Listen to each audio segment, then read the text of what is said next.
Look like the angry black man. I'm not an angry black man. I'm a very successful, educated black man with a great family. Oh boy. Yep. So when in doubt, play the race card. And that's what we just heard Draymond Green do.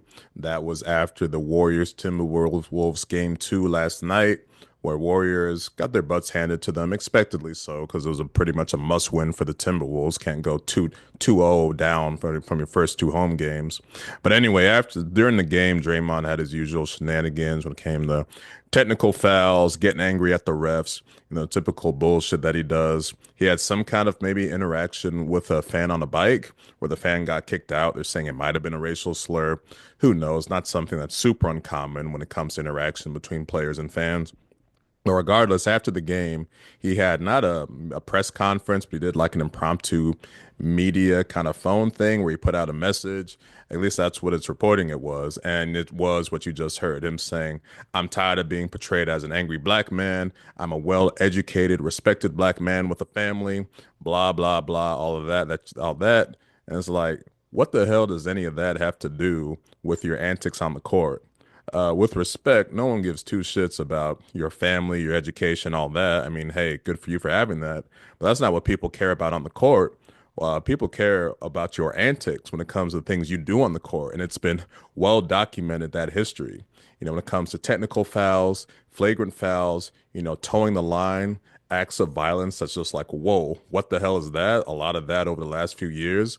And the thing is, with all of those antics, when has anyone ever pulled the racial card on Draymond Green saying, oh, this angry black man doing that? I've never heard that in any media. Meaning, because if someone ever would ever say that on ESPN or on Fox, their asses would be fired like right after the show is done. You can guarantee that. No one's ever pulled the race card. So to him to say, I'm tired of being portrayed as an angry black man, no.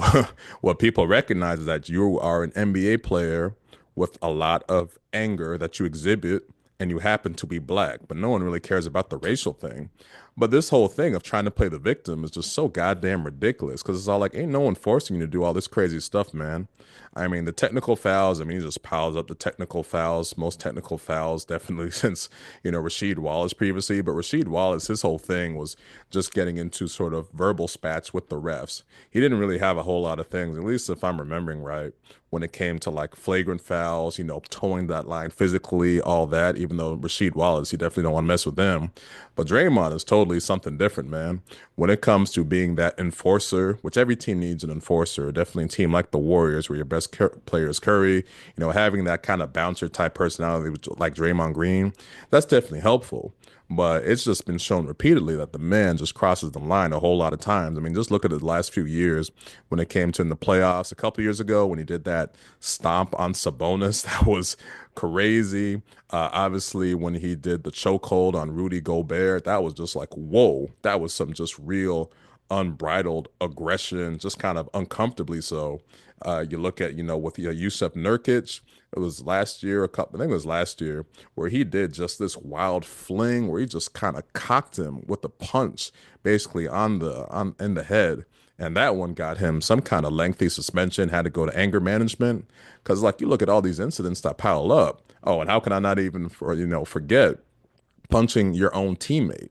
And the thing with the Warriors is that they've just kind of enabled a lot of this behavior to where after he punched Jordan Poole right after they won the championship in 2022, they made Jordan Poole seem out to be the bad guy by saying, oh, he's immature, not really here for our culture, shipped his ass over to Washington.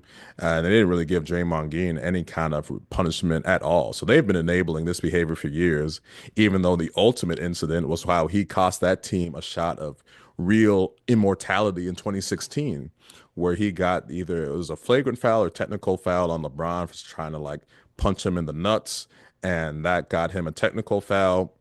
I mean, he got suspended for game 5. And, that was a catalyst for Cleveland winning that championship and obviously costing the Warriors a chance to be 73-9, the all-time winning record in the regular season, winning the championship on top of it, which would have cemented them as probably the greatest team of all times. You wouldn't have a whole lot of arguments against that. But Draymond Green really cost them that championship. He cost them, this wasn't as big a deal, but last year with his lengthy suspension after, sucker punching Nurkic, lengthy suspension. They were god awful, pretty bad without him. They lost in the play-in, so he's just had a lot of the stuff that's cost him in these situations, and that's why this whole kind of victim mentality is just so goddamn weak. I couldn't believe, like, wow, he really went there, not taking any kind of ownership and accountability. And for once, I was actually somewhat proud of the media this morning for saying that, yeah, we're not really playing the race card with Draymond on this one. This isn't a race kind of issue. This is a Draymond issue. If you want to be that enforcer, that kind of rough personality, that kind of bouncer type personality for your team, that's great and all good. And hey, if they're going to let you toe the line and all that, or sort of cross the line, all that, when it comes to your antics, have at it. Every team, every player finds their niche, and that's what his niche has been, along with hardcore defense and playmaking.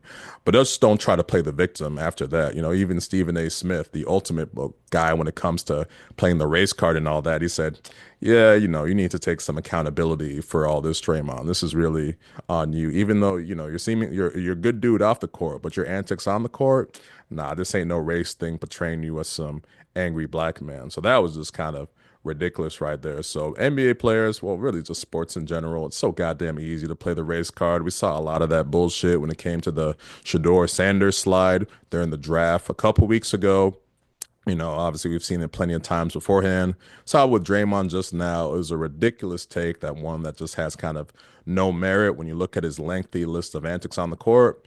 But shout out to the media for not really falling for that crap. But I had to get my thoughts on that, just because when I hear those kind of racist type comments in sports media, any media really, but mainly in sports, that stuff really kind of pisses me off when it's really unwarranted. So, Draymond, take accountability. Your team needs you. Stop trying to get ejected when you're down your best player in a series in Curry, and they're going to need you and Butler and everyone to ball out to win. And what the team certainly doesn't need is your race baiting, whining, victimhood antics to distract them from the task at hand against the Minnesota Timberwolves.